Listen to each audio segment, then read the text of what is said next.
Hello my friends, Lolo Connor back at you with a new dinner idea.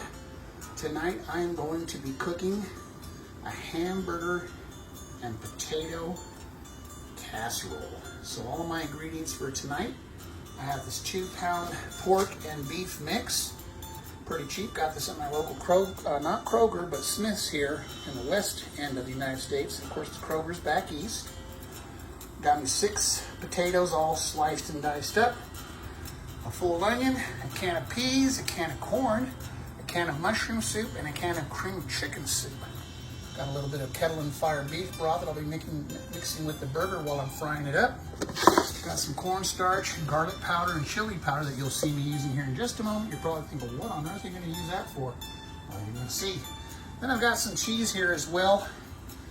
And got a big deep casserole pan. We're going to turn on the oven here to 425 and get it heated up. And we are boiling some delicious Pompeian extra virgin olive oil because you know Lolo Connor only uses olive oil for all of his deep frying.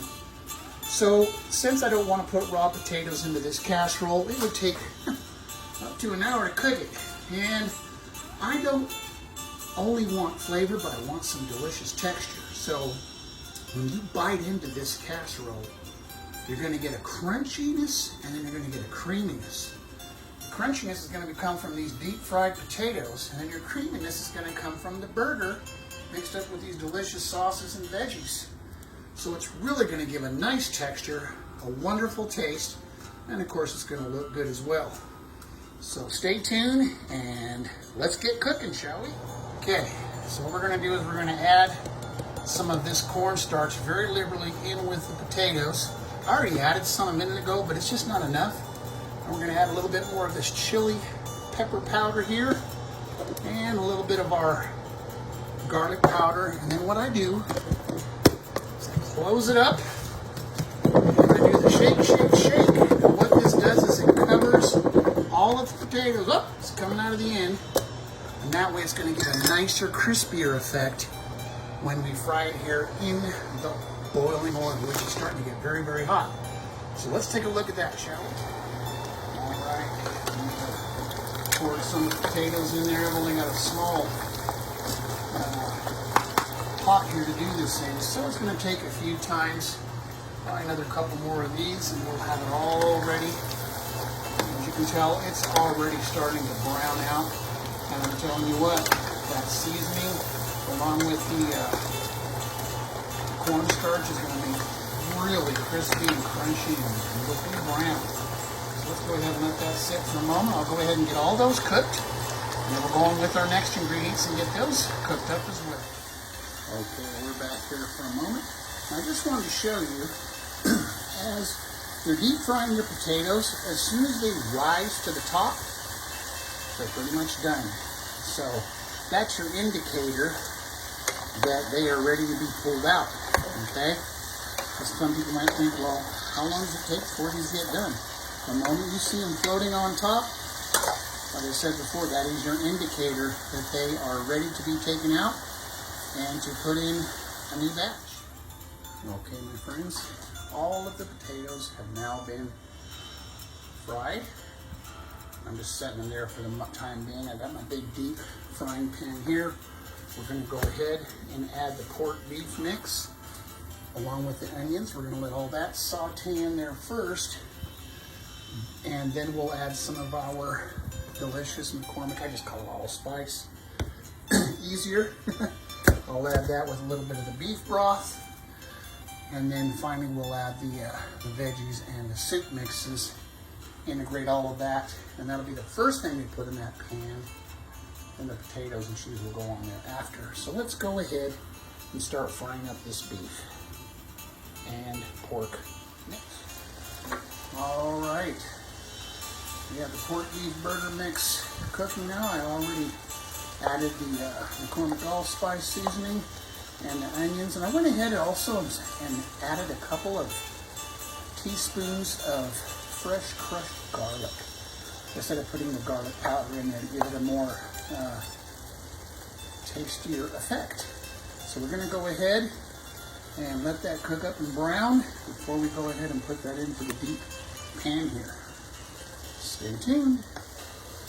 All right, my friends, it's come along very nicely, all browned up. Now, I went ahead and put this in a deeper pan, like a pot, because I'm going to be adding these 4 cans of the corn and the peas.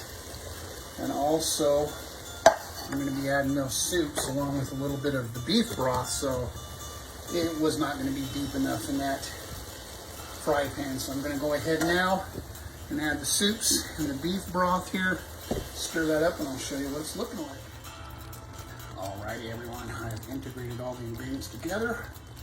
Added a nice dose of pepper in there, as well as a little bit more. I put a little bit of the garlic powder in there. Lolo Kano tries to stay away from, the regular white iodized salt. I do like the sea salt. I do like real salt. It's very good for your health actually, and it kind of gives it a little bit of just a wee bit of a sweet taste as well. So that's just about ready. I've been letting it boil for a few minutes. We're going to go ahead. I have already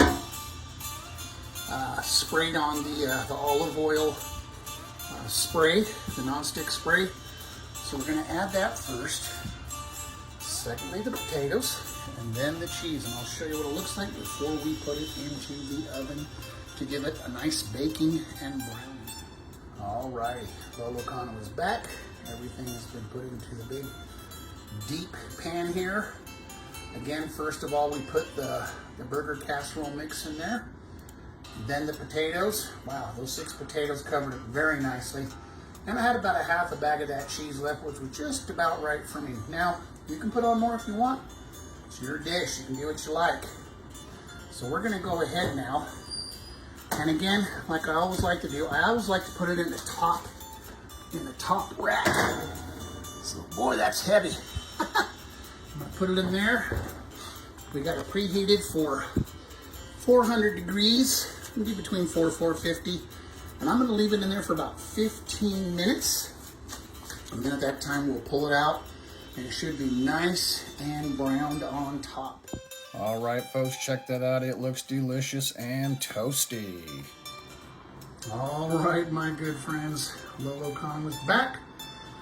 This wonderful casserole has now been plated. Put a nice generous dollop of sour cream on there and lightly garnished it with a little bit of cumin and some smoked paprika. And of course, I always have my favorite accompaniment, pepperoncini peppers. I love them just like pickles. Really good, really tasty, and really good for your heart. Thank you so much for being with Lolo Kano this evening and cooking dinner with me. As always, I greatly appreciate it. And remember, always take care of the ones that you love and take good care of yourself. Thank you so much again. God bless you all. And remember, life is an adventure.